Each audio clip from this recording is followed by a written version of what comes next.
Presents are top of mind for many of us, searching to find that perfect gift for our loved one. Hello, and thank you for sticking with us at 5:30. I'm Isaiah Kim Martinez. 12 years ago, one Louisville veteran received that perfect gift, the gift of life. WHAS 11's Alex Dieterer, sat down with him, reflecting on his second chance. Knowing that you might die.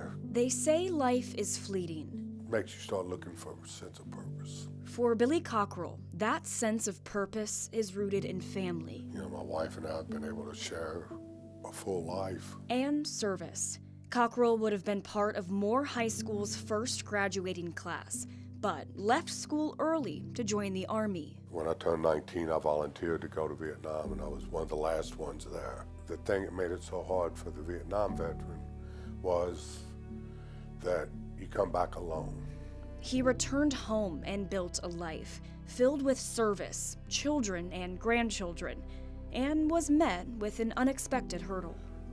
In 2011, I was diagnosed with liver cancer.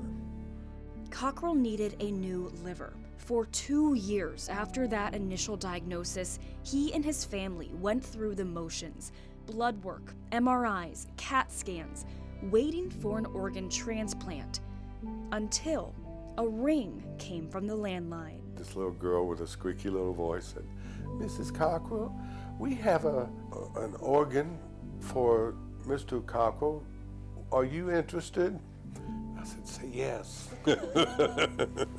Say yes. 6 hours to pack their bags and get to Vanderbilt University Medical Center to receive the gift of life. One organ donor, one donor family can impact generations. Shelly Snyder is the executive director of Donate Life Kentucky. When I first started in this role back in 2010, we had about 25–30% of Kentucky registered. Today, we have almost 70% of Kentucky registered, but we won't stop till we're at 100%. One of those people saved Cockerel's life. I had all the faith in the world. 12 years have passed since the transplant.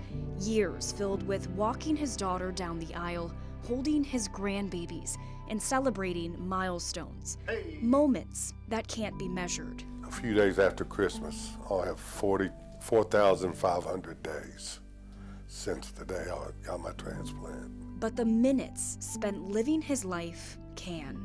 Faith doesn't come easy.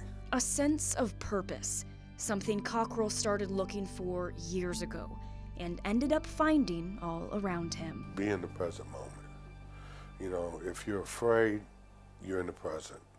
If you're anxious, you're in the past. I know I've mattered, and that's good enough for me. In Louisville, Alex Dieterer, WHAS 11 on your side. Be in the present. Good advice there. Today, there are more than 100,000 Americans waiting on a life-saving transplant. 1,000 of them are here in Kentucky. To learn more about how to register as a donor, visit our website. That's WHAS11.com.